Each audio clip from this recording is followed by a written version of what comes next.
Susah dan senang, tangis dan bahagia, siang dan malam, pagi dan petang, saling berurutan dan berdampingan.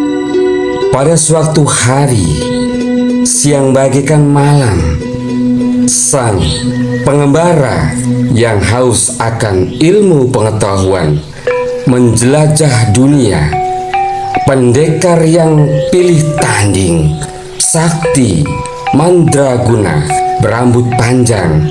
Dia adalah Pangeran Sam atau Pangeran Soka. Dengan bangga, Bani Hidayatullah Channel mengkisahkan sang legenda Syekh Maglung Sakti dari negeri Sam. Assalamualaikum warahmatullahi wabarakatuh. Salawat dan salam semoga Allah curahkan kepada Nabi Agung kita, Nabi Muhammad Sallallahu Alaihi Wasallam. Semoga kita semua umatnya baginda dapat syafaat di hari akhir nanti. Amin ya robbal alamin. Belajar sejarah untuk melawan lupa akan sejarah Nusantara kita yang tercinta. Apabila dalam kisah cerita nanti ada kejanggalan, beda versi, jauh dari kata sempurna, kami mohon maaf yang seagung-agungnya. Bagi yang baru menyimak channel kami, video kami, Bani Hidayatullah, kami mohon bantu subscribe, like, share, komen, bijak, dan santun. Matur kesuwun. Terima kasih. Konon ceritanya, Raden Sam atau Syekh Maglung Sakti mengembara mencari ilmu pengetahuan dan mencari seseorang yang mumpuni untuk memotong rambutnya yang panjang. Pangeran Soka atau Syekh Maglung Sakti bermusafir berkelana dari Timur Tengah, dari negeri Sam, menyeberangi lautan yang luas ke Asia Tenggara sampai ke Nusantara kita yang tercinta. Kenapa beliau dinamakan atau lebih dikenal dengan nama Syekh Maglung Sakti? Dikarenakan rambut beliau yang sangat panjang dan rambutnya sering digelung. Syarif Sam lahir di negeri Syria. Dia membara untuk mencari guna yang bisa memotong rambutnya. Banyak yang dijumpai, tapi tidak ada yang bisa memotong rambutnya hingga ke tanah Jawa Dwipa, tepatnya di Kesultanan Cirebon. Semasa beliau masih di negeri Syria, Syarif Sam terkenal sufi cilik dan gigih menimba ilmu agama.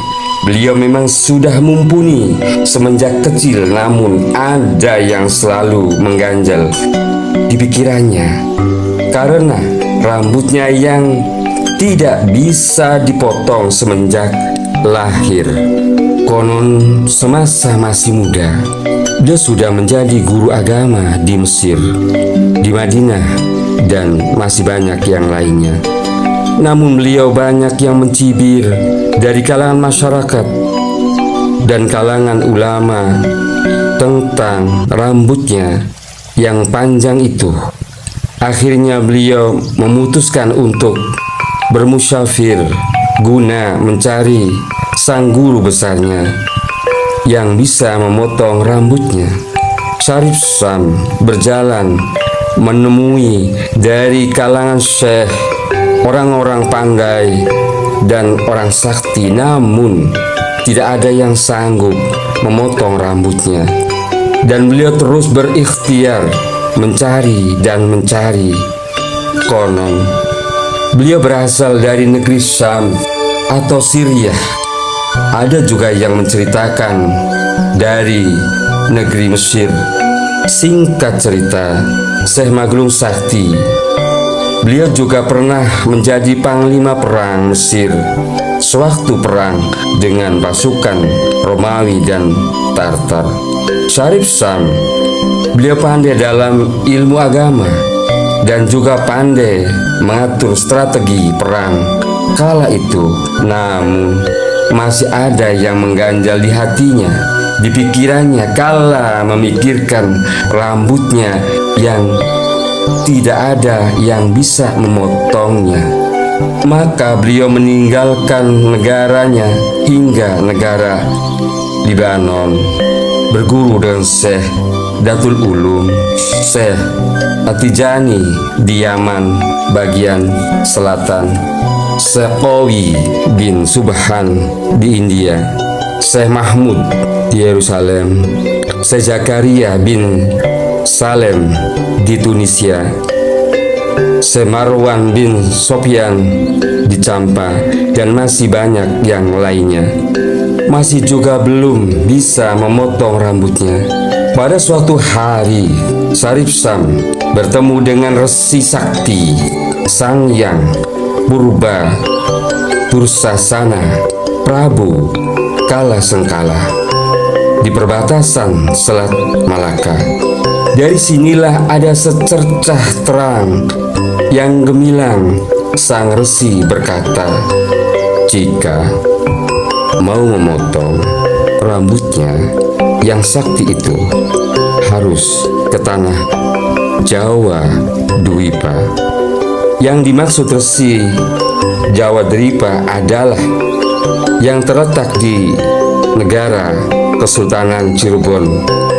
Seorang raja, sultan, ulama, waliullah bernama Sunan Gunung Jati, masih keturunan Mesir dan Pajajaran, Jawa Barat.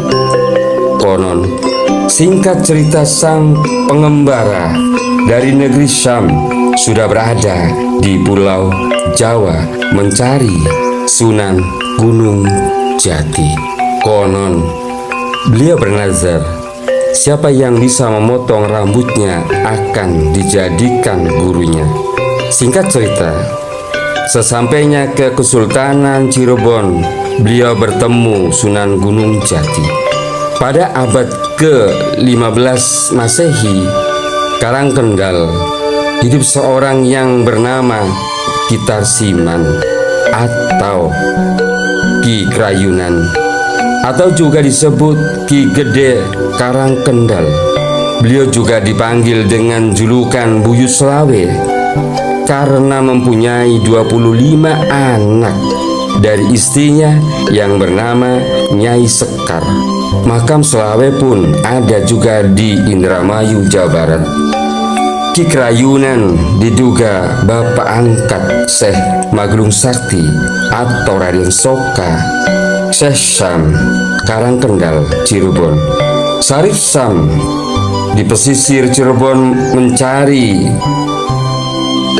yang sanggup memotong rambutnya akan dijadikan guru. Pada akhirnya disinilah Syarif Syam bertemu Sunan Gunung Jati. Dengan mudahnya memotong rambutnya yang panjang sampai tanah itu. Konon ceritanya, Syekh Maglung Sakti pun riang gembira dan jadi murid Sunan Gunung Jati, dan namanya pun dirubah menjadi Pangeran Soka. Asal dasar nama Soka asalnya kata suka. Tempat di mana rambut Syekh Maglung Sakti dipotong kemudian diberi nama desa atau padukuhan Karanggetas. Setelah berguru kepada Sunan Gunung Jati di Kesultanan Cirebon, Syekh Syam atau Syarif Syam atau Syekh Maglung Sakti diberi tugas mengembangkan ajaran Islam di wilayah utara.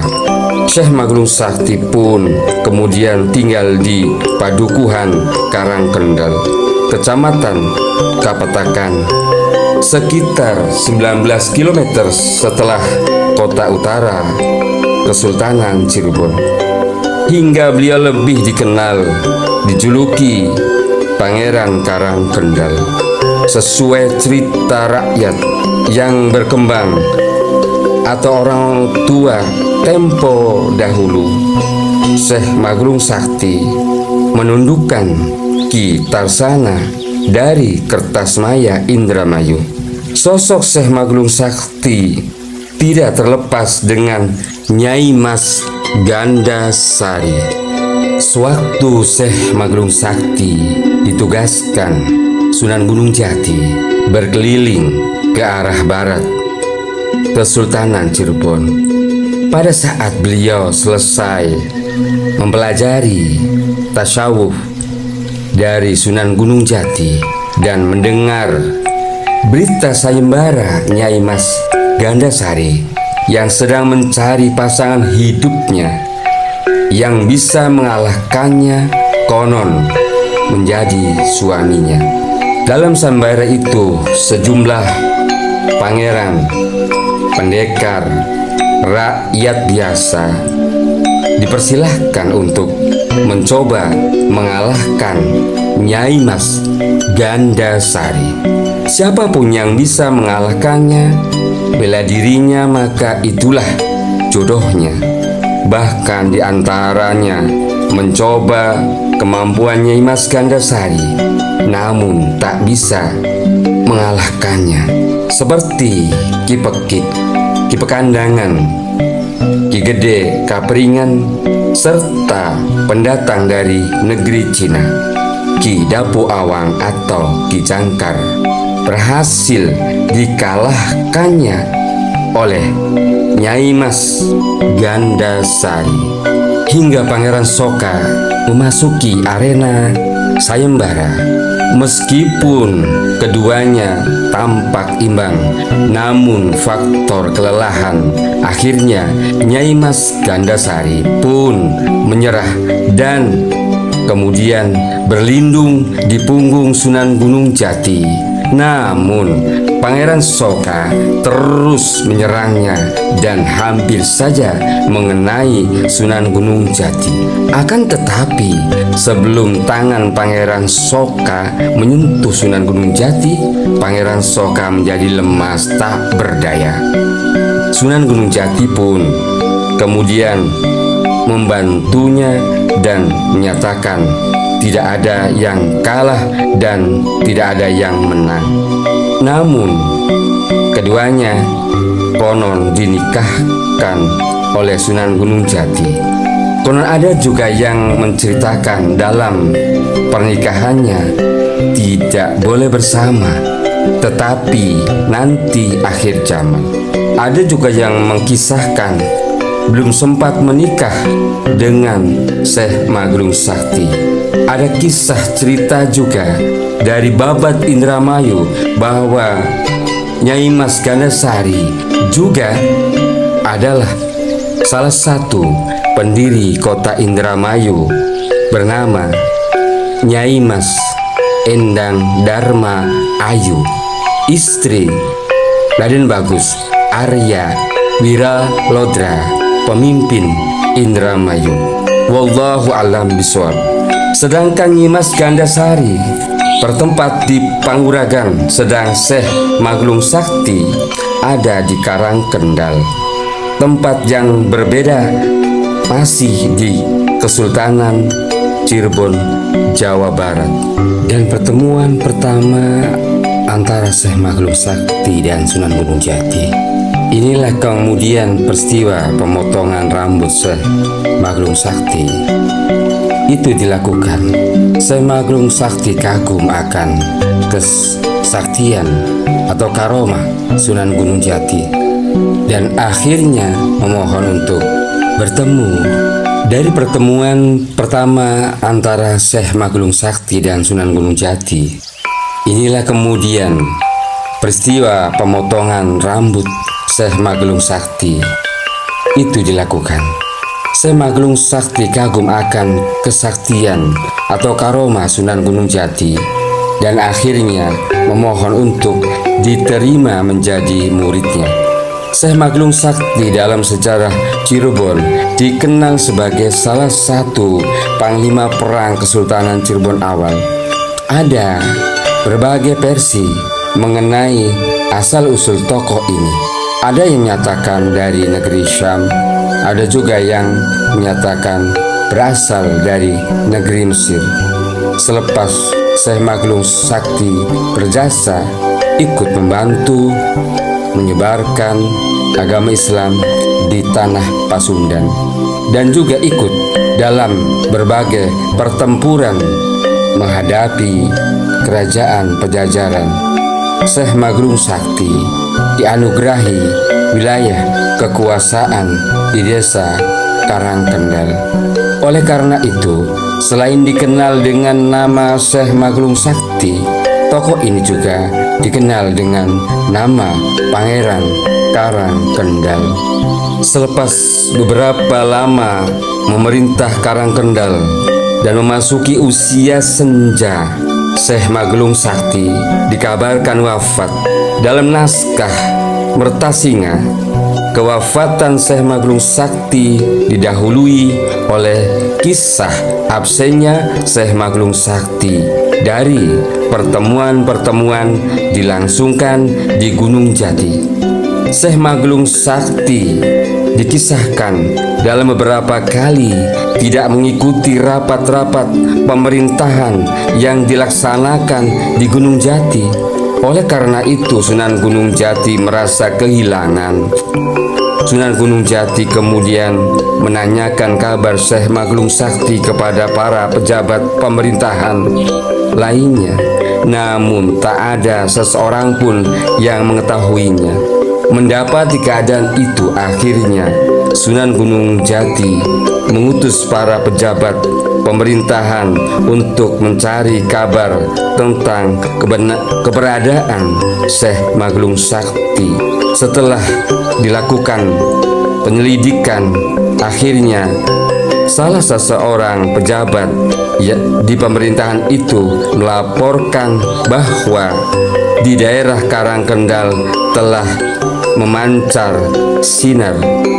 Di bawahnya terhampar tikar, akan tetapi di atas tikar tersebut tidak ada orang yang mendudukinya, melainkan dihinggapi sekelompok burung alap-alap. Kabar tersebut bermakna Syekh Maglung Sakti dalam keadaan sakit dan kemudian meninggal. Mendengar kabar itu, Sunan Gunung Jati kemudian memerintahkan para pejabat pemerintahan untuk mengurus jasad Syekh Maglung Sakti dengan upacara kebesaran kerajaan sebagaimana umumnya pada waktu itu. Syekh Maglung Sakti wafat di Karangkendal dan dimakamkan di sana. Makamnya hingga kini dapat dijumpai di Karangkendal, sebuah desa yang kini masuk pada wilayah Kecamatan Kapetakan, Kabupaten Cirebon. Kini makam Syekh Maglung Sakti sampai sekarang masih dapat dilihat. Komplek pemakamannya dikelilingi oleh tembok merah yang merupakan bangunan khas pemakaman tokoh-tokoh Kesultanan Cirebon. Itulah tadi kisah sang legenda Syekh Maglung Sakti. Kurang dan lebihnya dari kami, mohon maaf apabila banyak kejanggalan, versi yang beda, salah nama, salah kata. Kami maaf yang sebesar-besarnya. Semoga cerita ini kita bisa petik pelajaran dan ambil hikmah untuk kita semua. Semoga bermanfaat. Wabillahi taufik wal hidayah. Wassalamualaikum warahmatullahi wabarakatuh.